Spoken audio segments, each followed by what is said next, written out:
Eu queria ler com vocês 2 Coríntios 9:8, que é o nosso texto base, e que não seja uma mera repetição daquilo que a gente fala todo domingo aqui de manhã, mas que seja uma verdade na sua vida, que você leia e entenda o que o Senhor quer para a sua vida através desse texto. Diz assim lá, 2 Coríntios 9:8: Deus pode fazer-vos abundar em toda graça, a fim de que, tendo sempre e em tudo ampla suficiência, superabundeis em toda boa obra.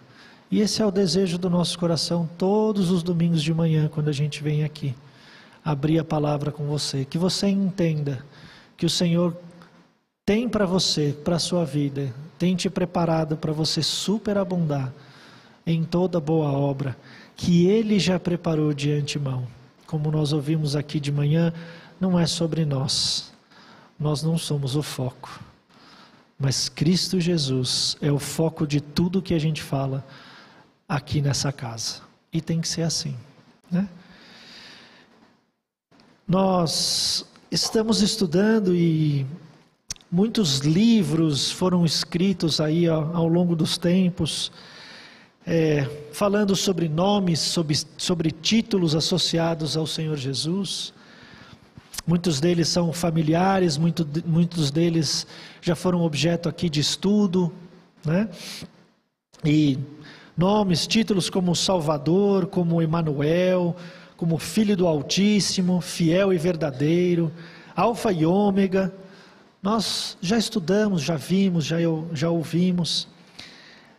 Como Messias, Jesus é referido no Antigo Testamento como maravilhoso, conselheiro, Deus forte, Pai da eternidade, Príncipe da paz. Mas eu achei interessante que de todos estes nomes que foram conferidos ao Senhor Jesus, um dos títulos que eu acho curioso, e o Senhor Jesus mesmo, Ele falou o que Ele era, né, o que nós vamos estudar hoje, está lá em Apocalipse 22, verso 16,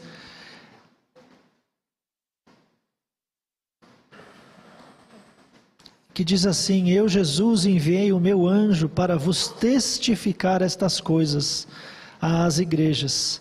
Eu sou a raiz e a geração de Davi, a resplandecente estrela da manhã. Nós tivemos uma aula maravilhosa com o pastor Ion na semana passada, pude assistir pelo YouTube, e já ouvimos bastante sobre isso, e hoje nós vamos falar sobre a raiz e a descendência de Davi. E eu acho interessante, eu acho que, não sei se todos já repararam ou perceberam ou pararam para pensar, porque às vezes a gente só lê o texto, né? A gente lê o texto e às vezes não para nem para entender o que quer dizer. Mas ele diz assim: eu sou a raiz e a geração. É um pouco paradoxo isso, não? Porque como alguém pode ser a raiz, lá de trás, e a descendência, o que vem depois? Às vezes a gente lê, eu sou a raiz de Davi, está tudo certo, né? É só isso. Mas quando a gente para ler e entender e olhar, entender a profundidade daquilo que ele quis dizer, a gente vê as coisas interessantes da palavra do Senhor. A palavra grega traduzida aí como raiz na nossa Bíblia é a palavra rhiza, R-H-I-Z-A, rhiza. E ela é a mesma que João Batista usou lá em Mateus 3:10, quando ele diz assim: eu mesmo agora, o machado está posto na raiz, na risa das árvores. Portanto, toda árvore que não dá bons frutos, essa é cortada e lançada no fogo. O Senhor Jesus também usou essa palavra em sua parábola do semeador, que está lá em Marcos 4:6. E ele diz: mas quando o sol nasceu, ele queimou, e por não ter raiz ou risa, secou. Já a palavra grega traduzida por descendência é a palavrinha genos, ou genos, né? E também é traduzida como geração. Então, em alguns outros versículos da Escritura, elas se referem aos descendentes de uma geração, de uma família. E aí, quando nós vamos lá para Isaías 11, Isaías 11:1, diz assim: do tronco de Jessé brotará um rebento, e das suas raízes um renovo frutificará. Jessé, sendo pai do rei Davi, é identificado como um precursor genealógico do Senhor Jesus, do Messias, lá em Isaías, uma das profecias messiânicas muito interessantes da gente estudar. Mas ele é raiz ou ele é descendência? E essa é uma questão interessante, porque depois que Jesus entra em Jerusalém, Jesus passou 4 dias ali sendo examinado pelos religiosos, pelos líderes. Nós vimos na aula do Romualdo na Páscoa como o cordeiro tinha que ser examinado para ver que era sem defeito, sem mácula, né? E o Senhor foi examinado por esse tempo. E lá em Mateus 22, 41 e 46, queria que o Rogério pudesse colocar. Eu não sei se o microfone está por aí, se a gente puder montar. Está com o Fabinho ali. Se você puder ler para a gente, Fabinho, Mateus 22, de 41 a 46. Olha que interessante essas perguntas.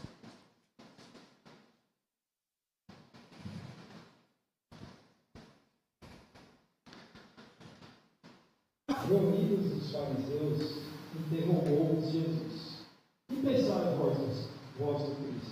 Olha que pergunta interessante. Ele começa dizendo: que pensais vós do Cristo? Já foi motivo de aula, já foi motivo de sermão. Spoiler a vocês, será a nossa última aula. Venham nessa aula que vai ser bacana. Mas olha que pergunta: que pensais vós do Cristo? Mas continue, tem mais coisa aí. De quem é filho? Respondeu-lhes: de Davi. Óbvio. Explicou-lhes Jesus: como, pois, Davi, pelo Espírito, chama-lhe Senhor, dizendo: disse o Senhor ao meu Senhor: assenta-te à minha direita, até que eu ponha os teus inimigos debaixo dos teus pés. Se Davi, pois, me chama Senhor, como é ele seu filho? Ele ninguém lhe podia responder palavra, nem ousou alguém, a partir daquele dia, fazer-lhes perguntas. Olha que interessante, o Senhor perguntou a eles: raiz ou descendência? Que pensais vós do Cristo? De quem ele é filho? Ah, é filho de Davi. Ué, mas se ele é filho de Davi, como é que Davi chama ele de Senhor? E aí, confusão na cabeça de todo mundo. Espera aí. E ninguém conseguia responder palavra. Ninguém ousou, a partir daquele dia, lhe fazer perguntas. Mas a palavra de Deus, ela se explica pela própria Bíblia, como nós sabemos aqui, como nós buscamos aqui. Então, tanto o Evangelho de Mateus quanto o Evangelho de Lucas, eles listam para nós a genealogia de Jesus. No Evangelho de Mateus, e nós vamos ler um pouquinho mais para frente, né, Mateus, Jesus retratado ali como rei, a linhagem de Jesus é listada começando a partir de Abraão e termina em Jesus. Mas Lucas, ele está ali preocupado em mostrar o Senhor Jesus como homem, filho do homem. Então ele começa a sua listagem genealógica com Jesus e retrocede além de Abraão, indo até Adão. Lucas 3:23 diz assim: ora, tinha Jesus cerca de 30 anos ao começar o seu ministério. Era como se cuidava, filho de Jessé, filho de Eli. E lá no 38 ele vai terminando assim: Cainã, filho de Enós, Enós, filho de Sete, e este filho de Adão, filho de Deus. Adão foi criado por Deus, Gênesis 1:26. Nós temos essa referência. E lá em Colossenses 1:16, o texto diz assim: pois nele foram criadas todas as coisas, nos céus, sobre a terra, as que são visíveis e as invisíveis.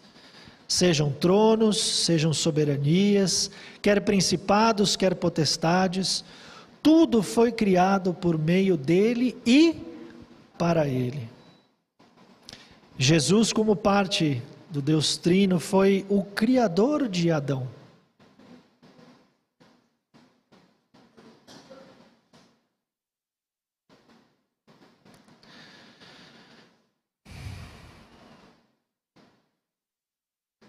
Portanto, o Senhor Jesus estava no início e no final da genealogia, sendo, como nós já estudamos aqui também, o primeiro e o último, o princípio e o fim, de eternidade a eternidade, Ele é Deus.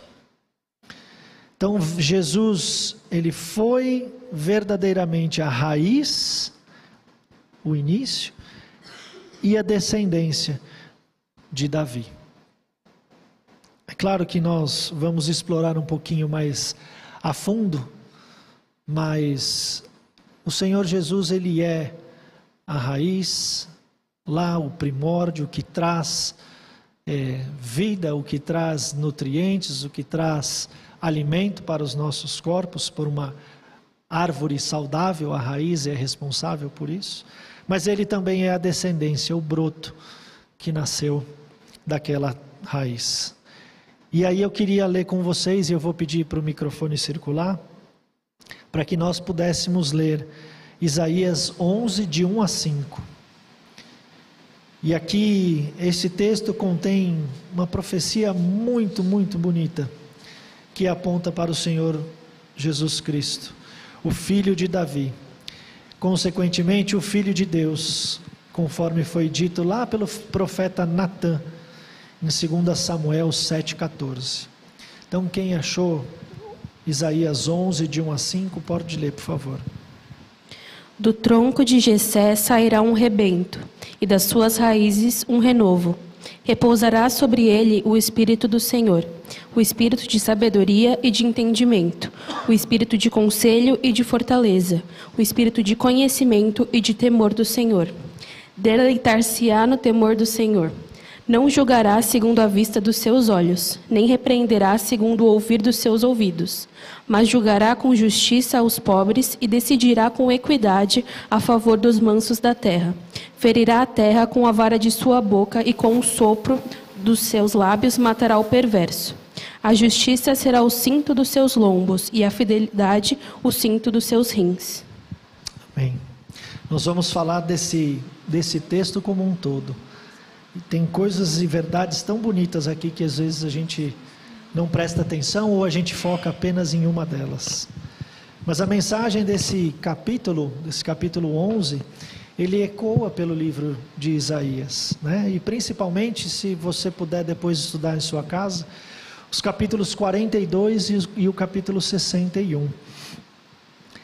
Eles apresentam a mensagem muito semelhante, mas de perspectivas um pouco distintas. A mensagem, ela é a mesma, mas a perspectiva da mensagem, ela é diferente. No capítulo 61, a profecia é escrita da perspectiva da pessoa de Cristo. O Messias se apresentando aos seus interlocutores, lá no capítulo 11 que a gente acaba de ler, o profeta fala que o Espírito de Deus estaria sobre o descendente de Jessé. E lá no 61, o descendente de Jessé declara: o Espírito do Senhor, Deus está sobre mim. E apesar da mensagem ser a mesma, o que muda é a narrativa, a forma, quem fala, quem está se colocando ali. Então, vale o estudo, vale a referência, façam essa leitura, que nós não teríamos tempo aqui para fazer essa referência toda. Mas, se o próximo puder ler para a gente, Isaías 61, 1 e 2, por favor. O Espírito... Só um, tá? Desculpa. O Espírito do Senhor Deus está sobre mim, porque o Senhor me ungiu para pregar boas novas aos quebrantados. Enviou-me a curar os quebrantados de coração, a proclamar libertação aos cativos e a pôr em liberdade os algemados. Olha que interessante, porque nós vamos lá para Lucas 4, 17 e 18. 17, 18 e depois o 21.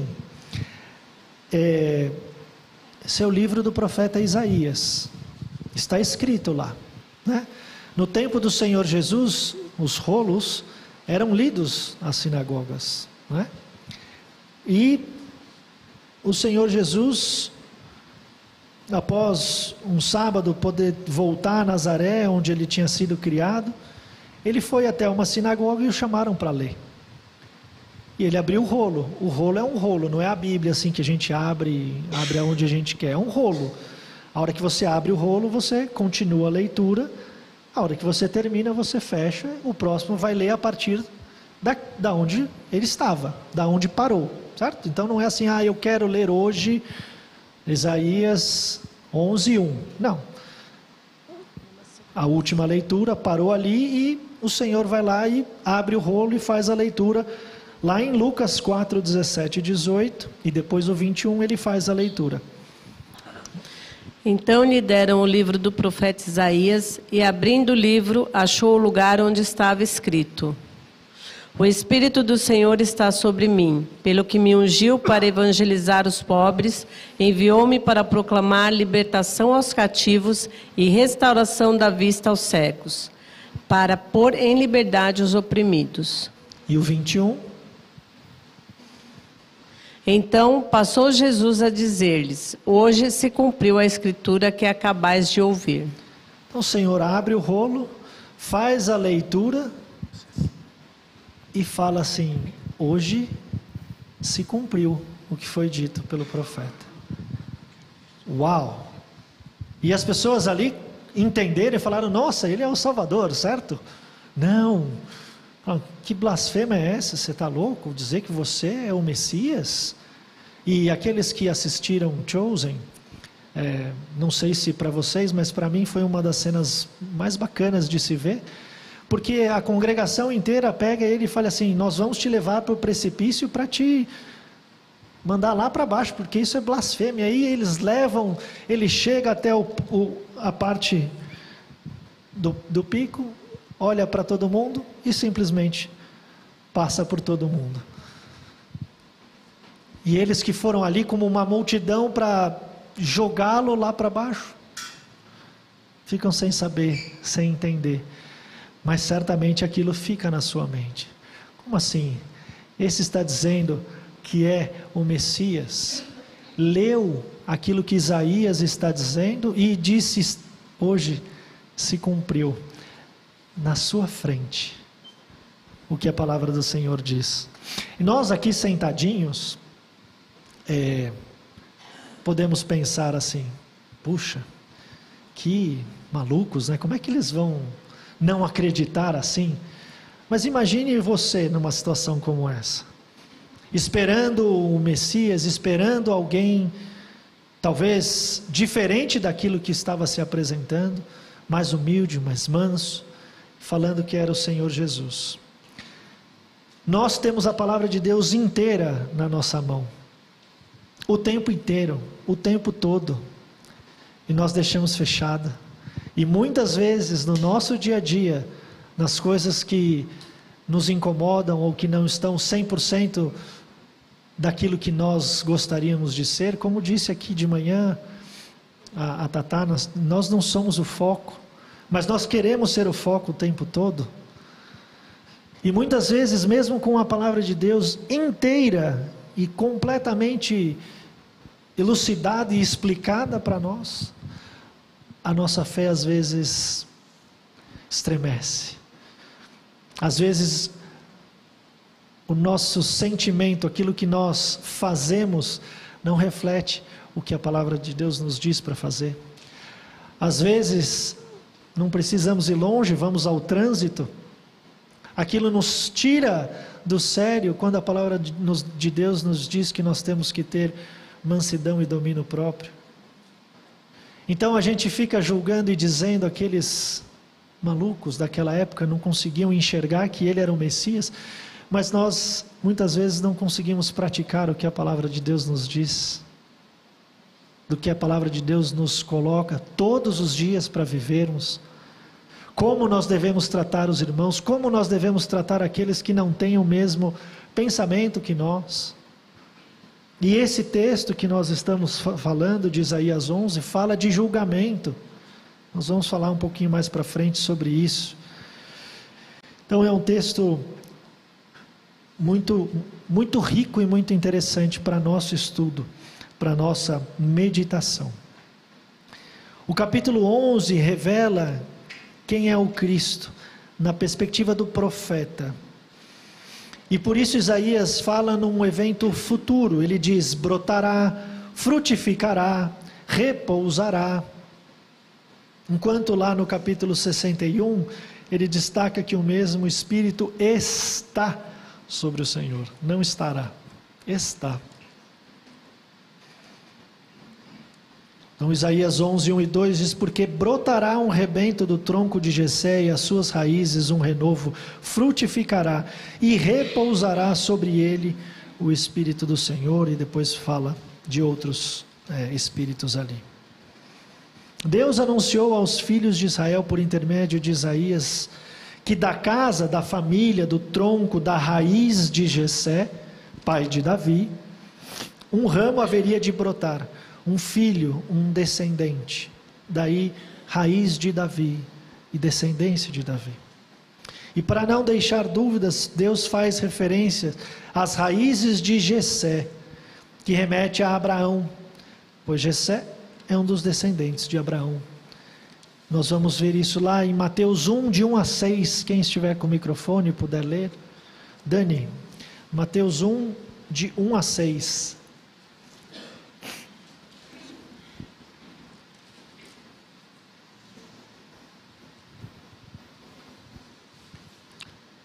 Livro da genealogia de Jesus Cristo, filho de Davi, filho de Abraão. Abraão gerou a Isaque, Isaque a Jacó, Jacó a Judá e seus irmãos. Judá gerou a Tamar e Perez e a Zerá. Perez gerou a Esrom, Esrom a Arão. Arão gerou a Aminadab, Aminadab a Nasson, Nasson a Salmão. Salmão gerou a Raabe. Não, Salmão gerou de Raabe. Verdade. Salmão gerou de Raabe a Boaz, este de Rute gerou a Obed, Obed a Jessé. Jessé gerou ao rei Davi, e o rei Davi a Salomão, da que fora mulher de Urias. Amém. Vários nomes aí, pessoal que tiver com um candidato a ter filho no futuro, pode aí ver nomes bíblicos, né? Tem Salmão também. O profeta faz a alusão aqui, e nós lemos aqui, a uma figura muito importante da árvore genealógica de Cristo, que é Jessé, pai de Davi. Demonstrando que o rebento, o filho, a criança, a descendência que haveria de nascer, além de ser do tronco, da raiz de Jessé, né, tinha suas raízes profundas aos patriarcas Abraão, Isaque, Jacó. profeta Isaías anunciou aos filhos de Israel sobre o descendente, sobre o ramo, sobre o rebento, sobre o renovo do tronco de Jessé estaria o Espírito de Deus. Ou seja, aí nós vemos ali os 7 Espíritos: o Espírito do Senhor, o Espírito de sabedoria, o Espírito de inteligência, de conselho, de fortaleza, de conhecimento e de temor. Os 7 Espíritos. E se a gente ler lá João 6,63, se puder colocar para a gente, Xará. João 6,63. O Espírito é o que vivifica, a carne para nada aproveita.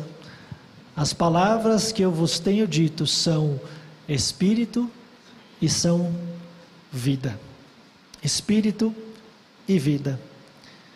Jesus é o Messias, o ungido de Deus, pois a palavra de Deus estava sobre ele para anunciar as boas novas, proclamar liberdade, anunciar o ano aceitável do Senhor. E o Espírito, a mensagem que foi posto em Cristo, tem por objetivo produzir justiça entre todos os povos. Se nós lermos lá Isaías 42:1,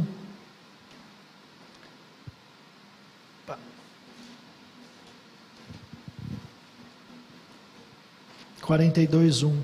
Aqui está o meu servo, a quem sustento, o meu eleito, em quem me compraz a minha alma. Porei o meu espírito sobre ele, e justiça produzirá entre as nações. O Espírito do Senhor está sobre mim, porque o Senhor me ungiu para pregar boas novas aos quebrantados. Enviou-me a curar os quebrantados de coração e a proclamar libertação aos cativos e pôr em liberdade alguns algemados, e a pregoar ano aceitável do Senhor e o dia da vingança do nosso Deus, a consolar todos os que choram. O Evangelho, as boas novas de salvação, diz do Espírito do Senhor, pois no Evangelho se descobre a justiça de Deus, que é de fé em fé, salvação para todos os que creem em Cristo Jesus. Isso está lá em Romanos 1:16 e 17. De fé em fé, salvação para todos os que creem em Cristo Jesus. Em Isaías 11 ainda, a gente leu aqui, a gente falou, estão descritos os 7 Espíritos de Deus. O Espírito do Senhor, sabedoria, entendimento, conselho, poder, saber, amor e temor do Senhor. A inspiração ou o deleite do ungido de Deus foi previsto por Isaías. Obedecer a Deus. Nas palavras do profeta, o ungido, o rebento do tronco de Jessé, deleitar-se-ia no temor do Senhor. Se alegraria em agradar ao Senhor, no temor do Senhor. E é em função dessa verdade que Jesus declarou lá em João 4:34: a minha comida é fazer a vontade daquele que me enviou e realizar a sua obra. Salmo 40:8 diz assim: deleito-me, alegro-me em fazer a tua vontade, ó Deus meu. Sim, a tua lei está dentro do meu coração.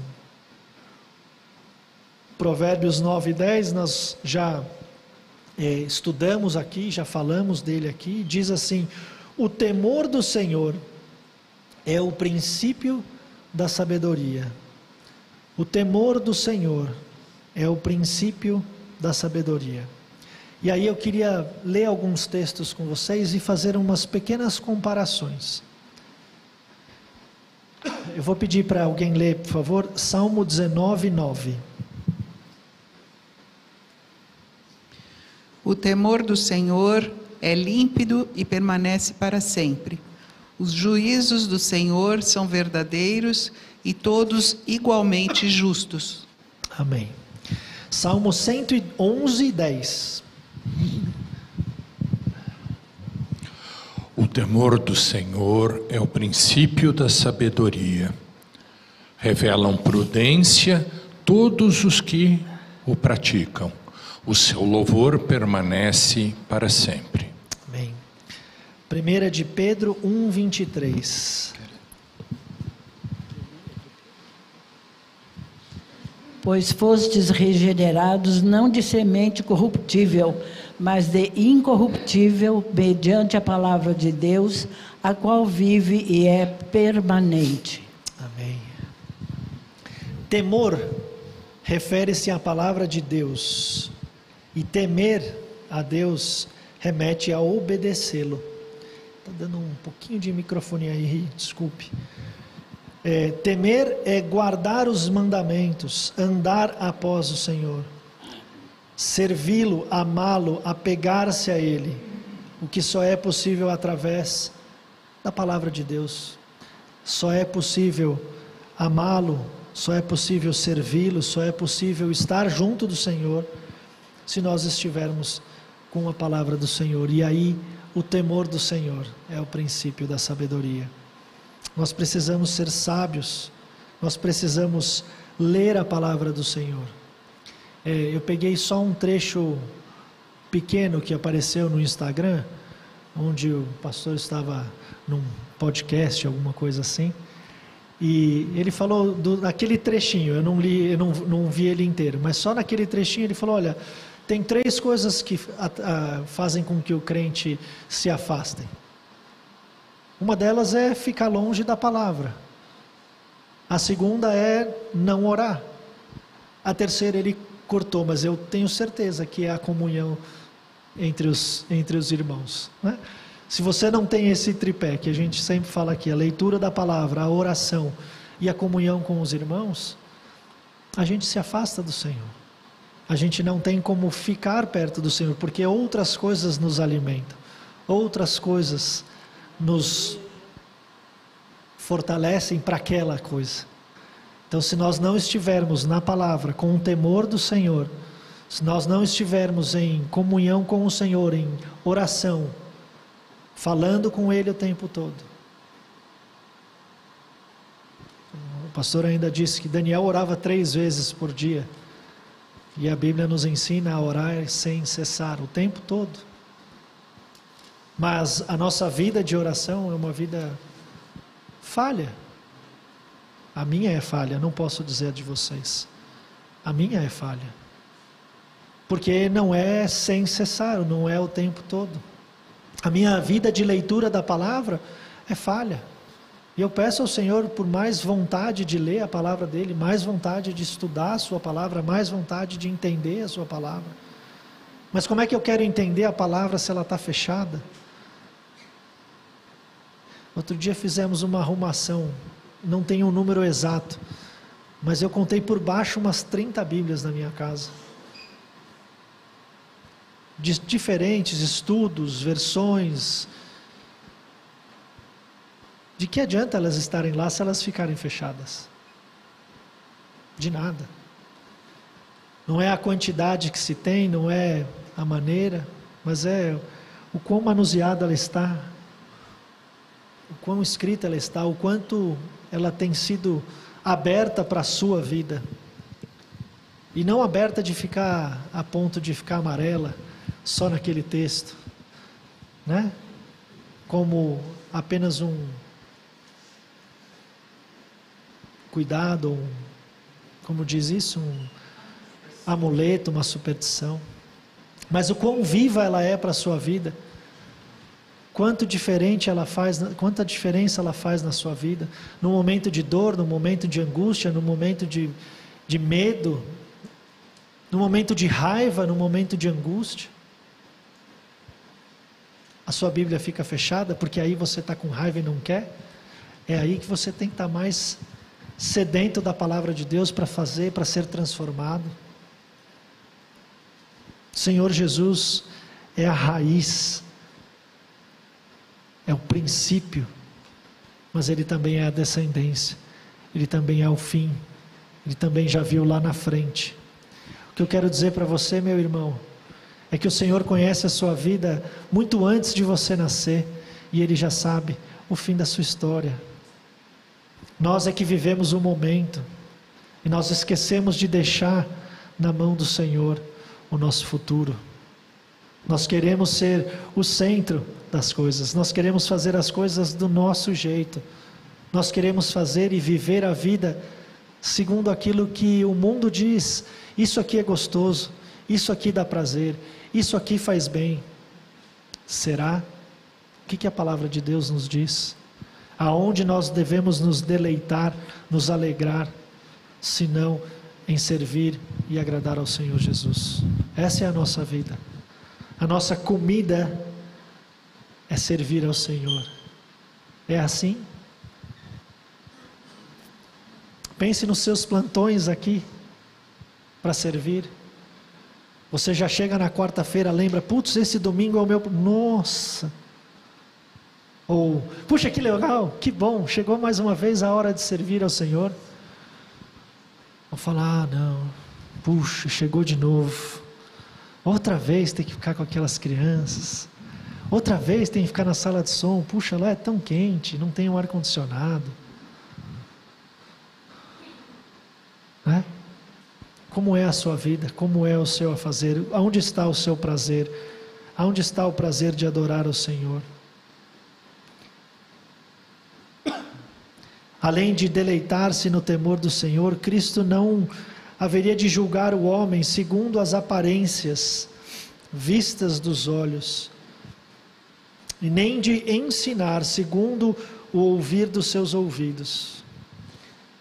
Cristo, como servo do Senhor, é descrito como cego e surdo. Você já tinha visto isso? Estranho, né? Isso porque não julgaria segundo a aparência e nem repreenderia segundo a doutrina, os ensinamentos dos homens. Olha lá, Isaías 42:19. Quem é cego, senão o meu servo, ou surdo, como o meu mensageiro? A quem envio? E quem é cego, como o que é perfeito, e cego, como o servo do Senhor? Texto. Jesus ensinou aos homens especificamente o que ouviu do Pai. Eu estou aqui para ensinar-vos o que eu ouvi do Senhor. Eis que vos entrego o que também recebi. Né? E não a doutrina dos seus concidadãos, não a doutrina que era realizada pelos religiosos da época, pelos cidadãos da época, que consistia em temor aos homens e não a Deus. Os religiosos de Israel haviam trocado o mandamento, o temor de Deus, por mandamento de homens. Basta a gente ver quantas blasfêmias foram ditas na época do Senhor, quantas coisas não se faziam, assim que recebiam as coisas do Senhor, falava, agora esse povo vai, e de repente faziam bezerros de ouro, faziam coisas para se agradar, como se dizendo, da minha mão, da minha força, daquilo que eu sei, é que eu vou agradar ao Senhor, e a gente sabe que não era assim.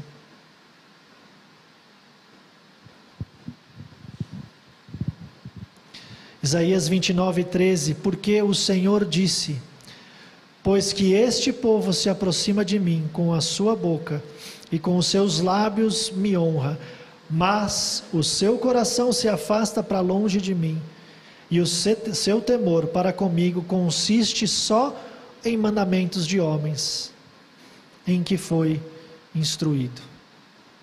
Que duro, que duro. Tenho certeza que não é isso que você quer ouvir do Senhor.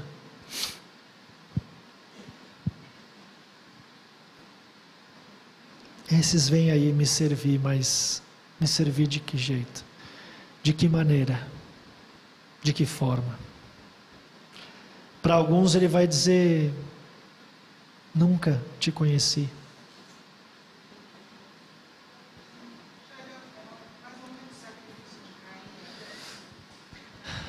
Pode-se referir a isso, né? Um fez a vontade do Senhor, como o Senhor mostrou e disse para fazer. O outro, pelo seu próprio braço, as coisas da sua própria vontade. Não as premissas do que o Senhor deu, mas as premissas daquilo que Ele fez, né? E a gente faz assim. Quantas vezes é assim? A diferença ali, Caim, nós sabemos ali o que o Senhor fala dele, né? Que ele era do maligno, mas o pecado que habita em nós. Quem você deixa viver? Quem você alimenta mais? Né? É o antigo homem, é o seu velho homem, a sua velha natureza? Ou é a natureza nova? Renascida, nascida do Senhor Jesus, lavada pelo sangue de Cristo, uma vez para sempre. Por que a gente insiste no velho homem? Porque o que nos dá prazer não é ficar lendo a Bíblia o dia inteiro, não é orando o dia inteiro, mas é o que a nossa carne quer.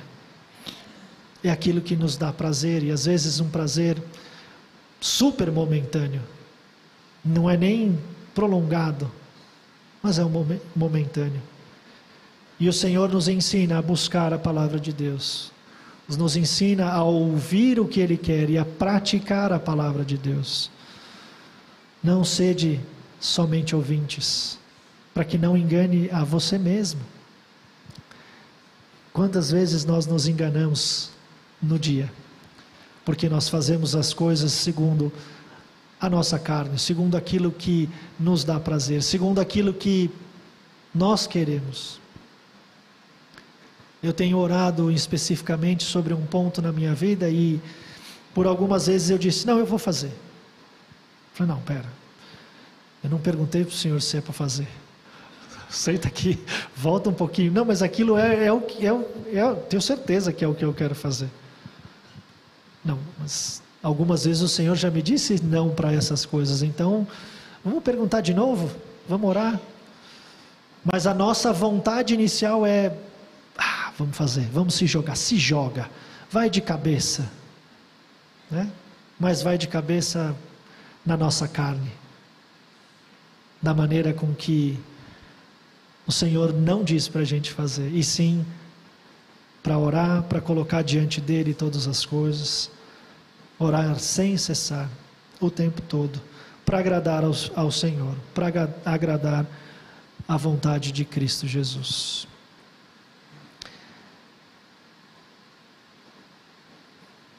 João 8:26 diz assim: muito tenho que dizer e julgar de vós, mas aquele que me enviou é verdadeiro, e o que dele tenho ouvido, isso falo ao mundo. João 9:39 diz: e disse-lhe Jesus: eu vim a este mundo para juízo, a fim de que os que não veem vejam, e os que veem sejam cegos. Jeremias 8:9 diz: os sábios são envergonhados, espantados e presos. Eis que rejeitaram a palavra do Senhor. Que sabedoria, pois, têm eles? Eis que rejeitaram a palavra do Senhor. Que sabedoria têm eles? Isaías 29:14 diz: portanto, eis que continuarei a fazer uma obra maravilhosa no meio deste povo. Uma obra maravilhosa e um assombro, porque a sabedoria dos seus sábios permanecerá, e o entendimento dos seus prudentes se esconderá.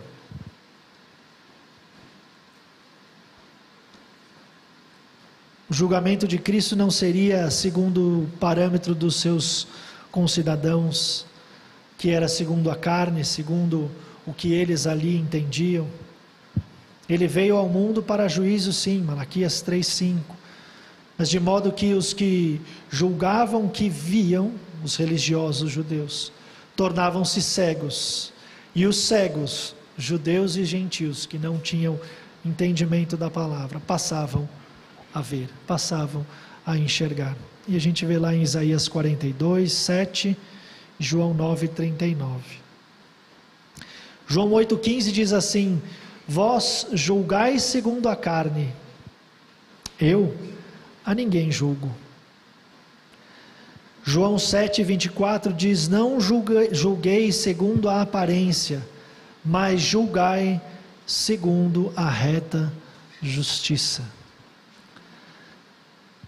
Tenho falado bastante sobre julgamento aqui. Por quê? Porque a nossa vida é assim, né? A gente julga sem julgar, mas a gente julga o tempo inteiro. O Ian estava aqui olhando para o Elbert, julgando a roupa do Elbert, como era bonita. Não era um julgamento, mas a gente faz isso. E eu sentado lá olhava para ele e falei: olha, ele está fazendo assim. E eu julgando ele. Não! A gente olha às vezes a vestimenta de alguém e a gente julga. Fala: puxa, não acredito que veio na igreja dessa maneira. A gente julga por outras razões. A gente julga o tempo todo. Do momento que alguém sai do carro, alguém já olha, já passa ali um... É automático. E aí o pastor fala de um jeito, a pessoa sentada fala: nossa, mas o que aconteceu com o pastor hoje? Está falando... Ou alguém que vem aqui à frente fala: puxa, essa pessoa não começou orando. Aquele acorde estava feio. Puxa, está dando uma microfonia. Olha quantas coisas a gente julga. E tenho certeza que tem tantas outras aí. Mas o Senhor disse que a gente deveria julgar com a reta justiça, com a palavra, daquilo que realmente importa. E não sobre as coisas que nos dizem respeito ou que às vezes nos atrapalham. Mas o que a palavra diz? Como que nós vamos fazer isso? Como que você vai julgar alguém no seu trabalho? Na sua escola, na sua faculdade, no seu plantão? O médico vai julgar a dor do paciente, vai falar: ô queridão, de 0 a 10, quanto é essa dor aí? Aí você fala 8, ele olha para a tua cara e fala: isso é um 3, vai. Né? Se for homem. Eu já falei para a tiazinha lá, falei: moça, dor, não tenho, tá 3. Mas eu tô ruim. Dá um treco aí na veia. Mas eu olho para a cara dela, ela estava me julgando, dizendo: isso aí, fala sério. No segundo dia que eu fui ao hospital, a moça foi assim, era 1 e pouco da manhã. Hospital vazio. Eu não tinha visto ninguém. A moça entrou no quarto e falou: olha aqui, tem 2 pessoas na sua frente e 2 pessoas esperando um retorno que já está 2 horas esperando. Vai demorar, tá bom? Tá bom, eu não tenho pretensão de sair daqui, filho. Fica tranquilo. Em 40 minutos eu fui atendido. Mas era nítido o olhar de julgamento. Fala: o que ele está fazendo aqui? Não tem quase nada. Vai para sua casa. Mas a gente julga por tudo. A gente julga as pessoas. A gente julga as situações. E o Senhor nos ensinou a julgar segundo a Escritura, a ter mansidão, a ter domínio próprio, a ter sabedoria, e o temor do Senhor é o princípio da sabedoria. Então, meus queridos, o que eu quero dizer para vocês hoje é: leia a palavra, se aprofunde na palavra, busque na palavra, que você possa orar ao Senhor, você possa colocar todas as coisas, e quando eu digo todas as coisas, são todas, não são apenas as mais latentes. Peça para o Senhor, fala: Senhor, me lembre, tem mais coisa. O que mais eu preciso colocar diante de Ti? O que mais eu tenho julgado? O que mais eu tenho sido juiz de pessoas, de fatos? O que mais, Senhor, eu preciso fazer? O que mais, Senhor, eu preciso servir? Aonde, Senhor, o Senhor quer que eu Te sirva? E servi-lo com alegria, servi-lo colocando os seus dons, seus talentos, aquilo que o Senhor te deu, para Ele mesmo.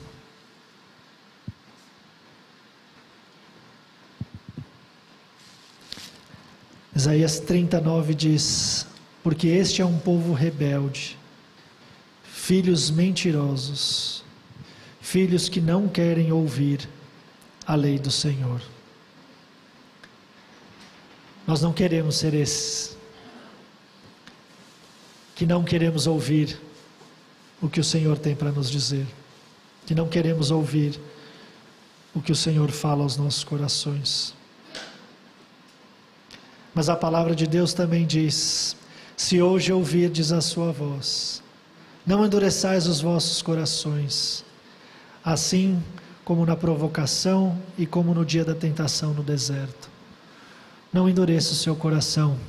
E aqui a gente usa muito para evangelismo, né? Não endureça o seu coração. Mas meu irmão, minha irmã, ainda que nós sejamos crentes, muitas vezes e muitas coisas nós endurecemos o nosso coração. Nosso coração não fica endurecido quando a gente vê o Rio Grande do Sul sofrendo o que o Rio Grande do Sul sofreu, mas o nosso coração é endurecido porque a gente passa nas ruas de São Paulo e vê o povo talvez em situação mais difícil do que o Rio Grande do Sul, e a gente passa de largo. Não endureça o seu coração para as pessoas que estão à sua volta e que não entregaram a sua vida ao Senhor Jesus. O Senhor está voltando. Nós precisamos pregar, nós precisamos falar, nós precisamos ter paixão pelas almas. Nós precisamos proclamar o Senhor Jesus e não endurecer o nosso coração dizendo: esse aí não tem jeito, para esse aí não vou nem falar, esse aí não quer nem ouvir. Olha só a quantidade de tatuagens, olha só, esse aí usa brinco. Muitas vezes nós fazemos assim, mas todos são um ponto de evangelismo. O Senhor Jesus morreu por todos. Nós precisamos pregar o evangelho a todos. O tempo é urgente, queridos. Não endureça o seu coração. Leia a palavra, seja sábio na palavra. Se coloque à disposição do Senhor para que você possa servi-lo com alegria. E eu queria terminar com o Salmo 47, 1-3. Batei palmas todos os povos, aclamai a Deus com voz de triunfo, porque o Senhor Altíssimo é tremendo, Rei grande sobre toda a terra. Ele nos subjugará, os povos e as nações debaixo dos seus pés. Que o Senhor Jesus, a raiz de Davi, a descendência de Davi, o início e o fim, abençoe o seu dia, abençoe o seu domingo, e que você possa retornar para adorá-lo às 18 horas. Que o Senhor Jesus abençoe.